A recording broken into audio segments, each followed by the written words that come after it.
7 اکتوبر 2023 جب اسرائیل پر غیر متوقع طور پر حملہ ہوا، حماس نے فلسطین کی آزادی کے لیے مسجد اقصیٰ کو آزاد کرانے کے لیے طوفان الاقصیٰ آپریشن کی شروعات کی، تو اسرائیل نے وکٹم کارڈ کھیلتے ہوئے اور خود کو مظلوم اور حماس کو ظالم بتانے کے لیے، اس کو دہشت گرد ثابت کرنے کے لیے بے تحاشا فرضی خبروں کا سہارا لیا، فیک نیوز کا سہارا لیا، اور اسی فرضی خبروں اور فیک نیوز کی بنیاد پر دنیا بھر کی میڈیا نے رپورٹ کیا۔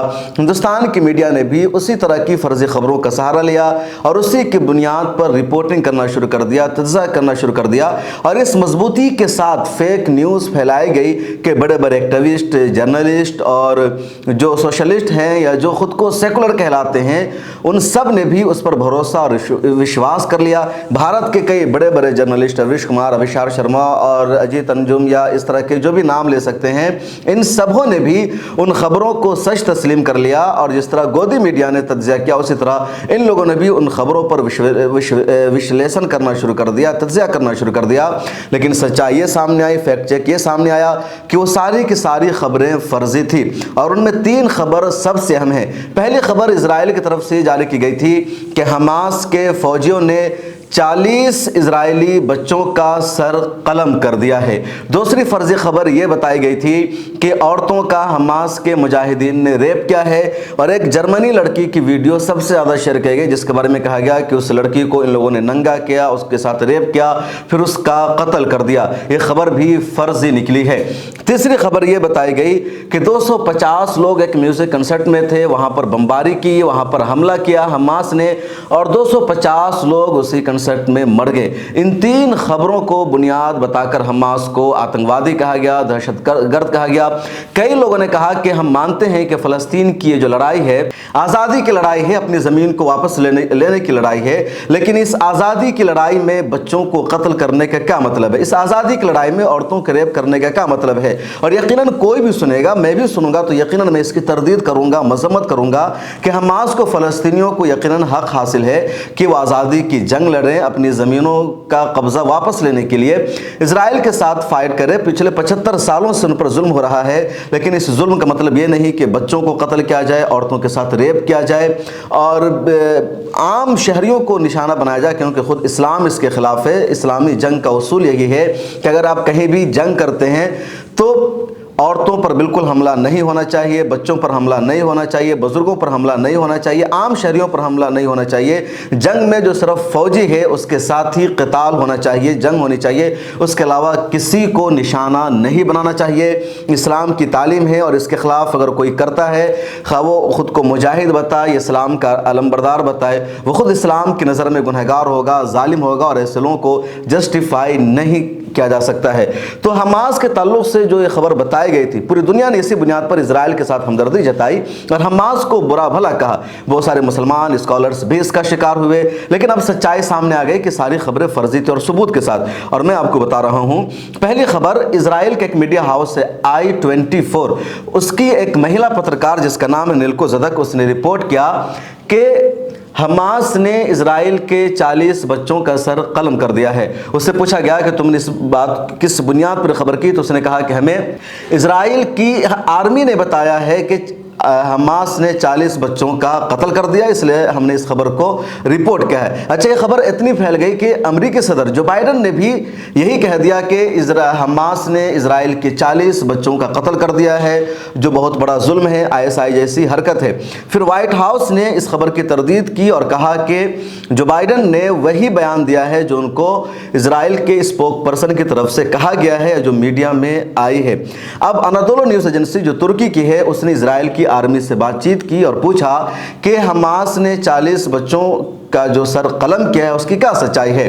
تو اسرائیل کی آرمی نے، اس کے چیف نے کہا کہ نہیں، ہمارے پاس ایسی کوئی اطلاع نہیں ہے، مجھے میڈیا سے پتا چلا کہ ایسا ہوا ہے، لیکن ہمارے پاس اس کی آفیشیلی کوئی تصدیق نہیں ہے۔ اور I-24 کی پترکار نے کہا تھا کہ اس کو اسرائیل کی آرمی نے بتایا ہے، اور اسرائیل کی آرمی کہہ رہے کہ نہیں، مجھے میڈیا سے پتا چلا ہے، میرے پاس اس طرح کی کوئی جانکاری نہیں ہے، نہ کوئی تصدیق ہے، نہ اس کا کوئی پروف مل سکا ہے۔ بعد میں نیلکو زدک نے ٹویٹ کر کے وضاحت کی کہ مجھے ایک اسرائیلی آرمی نے بتایا کہ ہو سکتا ہے کہ 40 बच्चों का हमास ने कत्ल किया है और इसी बुनियाद पर खबर चली। तो वाज़ेह हुआ कि खबर फेक थी, क्योंकि मीडिया कह रही है कि हमें आर्मी ने बताया, और आर्मी के चीफ का कहना है कि मुझे मीडिया से पता चला। सच्चाई है कि इस खबर के पीछे कोई सदाकत नहीं है। महज हमास को दहशतगर्द साबित करने के लिए, फ़लस्तीनियों को दहशतगर्द साबित करने के लिए और दुनिया की हमदर्दी हासिल करने के लिए इजराइल ने फेक न्यूज़ का सहारा लिया। दूसरी खबर एक खातून की चलाई गई जिसका नाम था शनेलू। ये जर्मनी का आर्टिस्ट है और इजराइल आई हुई थी। इसके पास जर्मनी की शरीयत भी है और इजराइल की शरीयत भी है। यहूदी खातून है। इसके हवाले से एक वीडियो वायरल की गई जिसमें कहा गया कि हमास के मुजाहिदीन ने इस खातून को नंगा कर दिया है, इसके कपड़े को उतार दिया है, इसके साथ रेप किया है। अब यह सच्चाई सामने आई है और इसकी मां ने बाज़ाब्ता वीडियो जारी करके कहा कि वो मेरी बेटी है और गज़ा पट्टी में उसका इलाज चल रहा है, उसके साथ किसी तरह का रेप नहीं हुआ है, उसके सर में चोट आई थी। और जो खबरें उसकी वीडियो वायरल करके बताई जा रही थी उसमें कोई सदाकत नहीं है। हाँ, उसको गज़ा जो हमास के मुजाहिदीन ने गिरफ्तार ज़रूर किया, वो ज़ख्मी है तो उसका इलाज कराया जा रहा है। तीसरी बड़ी खबर जो वायरल की गई वो ये कि इजराइल में एक कंसर्ट चल रहा था म्यूज़िक का और उस पर हमास ने हमला किया, बमबारी की और 250 लोग उसी में मारे गए। इस खबर की बुनियाद पर भी बहुत ज़्यादा तज्ज़िया किया गया, लेकिन इसके बारे में भी रिपोर्ट आई है कि वहाँ जो लोग थे वो मरे नहीं थे, वो ज़िंदा हैं। और कई मीडिया हाउसेज ने म्यूज़िक में मौजूद लोगों से बातचीत की है। उन्होंने ज़रूर कहा कि जब हमला हुआ तो अफरा तफरी मची, लोग भागे। एक वीडियो वायरल हुई जिसमें ही दिखाया जा रहा था कि लोग उस कंसर्ट से भाग रहे हैं, अपनी जान बचा रहे हैं, लेकिन मरने की कोई वीडियो नहीं आई थी। और अब उस कंसर्ट में जो लोग मौजूद थे उस म्यूज़िक हॉल में, उन लोगों ने बताया कि अफरा तफरी मची थी और वो किस तरह भागे, किस तरह खौफ और डर समाया हुआ था। खुद इंडियन मीडिया जो वहाँ पहुँची है उनमें से भी कई ने बातचीत की है वहाँ मौजूद लोगों से। तो 3 बड़ी खबर थी और इन तीनों फेक न्यूज़ को इस तरह फैलाया गया कि इंतहा नहीं, और जो सच्चाई पर मबनी खबरें थी उसको बताया नहीं जा रहा है।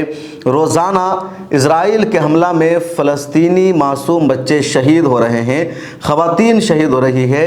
अब तक 20 फैमिली ऐसी है गज़ा पट्टी में जो पूरी फैमिली और पूरा ख़ानदान तबाह बर्बाद हो गया है, शहीद हो गया है। इजराइल की बमबारी के नतीजे में तकरीबन 300 महिलाएं शहीद हुई है, 150 से ज़्यादा बच्चों की हलाकत और शहादत हुई है इजराइल के हमले में। इन खबरों को कोई मीडिया हाउस नहीं बता रहा है, बल्कि इन खबरों पर इजराइल में जश्न मनाया जा रहा है। टेलीग्राम का एक स्क्रीनशॉट वायरल हुआ है जिसमें दिखाया जा रहा है कि फ़लस्तीनी बच्चों की तस्वीर है, वो मरे हुए हैं, कफन में लिपटे हुए हैं और इमोजी भेज करके जश्न मनाया जा रहा है, मजाक उड़ाया जा रहा है। इसी तरह एक बड़े फादर्स की तस्वीर सामने आई है, उनका स्टेटस सामने आया है जिसमें वो गज़ा पट्टी की तस्वीर को शेयर करके इजराइल के लिए रहम की दुआ कर रहे हैं। तो ये पूरी दुनिया का नज़रिया है, नुक्ता नज़र है। और इसीलिए कल रात मैंने एक ट्वीट भी किया और ट्वीट करके मैंने रवीश कुमार को टैग किया और लिखा कि रवीश कुमार साहब, गोदी मीडिया सिर्फ भारत में नहीं बल्कि अमेरिका में भी है, इजराइल में भी है, दुनिया भर में है। और एक मरतबा फिर आप गोदी मीडिया का शिकार हो गए। जिन गोदी मीडिया को आप बुरा भला कहते हैं कि फ़र्ज़ी खबरें शाये करते हैं, उसी तरह के गोदी मीडिया की खबर पर आपने भरोसा करके इतना बड़ा तज्ज़िया कर लिया और कहा कि हमास ने आतंकी हमला किया, महिलाओं को निशाना बनाया, बच्चों को निशाना बनाया। सुशांत सिन्हा ने ट्वीट कर दिया कि अगर ये आज़ादी की लड़ाई है तो उसमें बच्चों पर हमला क्यों, उसमें महिलाओं पर हमला क्यों। रबिका लियाकत ने इसी तरह का ट्वीट किया। श्याम मीरा सिंह मेरे एक दोस्त है, ट्विटर पर एक्टिव रहते हैं, उन्होंने इसी तरह का ट्वीट कर दिया। लेकिन पता चला कि तमाम खबरें फर्जी है, फेक है, इसके पीछे कोई सच्चाई नहीं है। तो कहीं ना कहीं फेक खबरों का सहारा लेकर के दुनिया की हमदर्दी हासिल करने की कोशिश की जाती है। और देखिए, अमेरिकी सदर जो बाइडन इसके शिकार हो गए। बाज़ाब्ता रिपोर्ट और तफसील सामने आई है कि अमेरिकी सदर जो बाइडन ने खिताब करते हुए, बातचीत करते हुए कहा कि हमास ने इजराइल के 40 बच्चों का सर कलम कर दिया है, जो नाकाबिल बर्दाश्त है और इंतहा दर्जे की सफ़ाकाना हरकत है। और उनके बयान के बाद वाइट हाउस, जो खुद उन्हीं का सदारती महल या कम्प्लेक्स कह लीजिए, उसने बयान जारी किया कि अमेरिकी सदर जो बाइडन ने जो बयान दिया है वो वही बातें हैं जो इजराइल के स्पोक पर्सन की तरफ से उनको ब्रीफ की गई थी, इस या जो मीडिया में आई थी। वाइट हाउस इस बयान की तरदीद करता है, ऐसा कुछ नहीं हुआ है। इस वीडियो में इतना ही, फिर मुलाकात होगी। मिलत टाइम्स को फाइनेंशियली सपोर्ट कीजिए, डिस्क्रिप्शन में लिंक मौजूद है, ज्वाइन के बटन पर क्लिक करके हमारी मेंबरशिप भी ले लीजिए। मिलत टाइम्स को आपकी ज़रूरत है, हमारी आप माली मदद करें।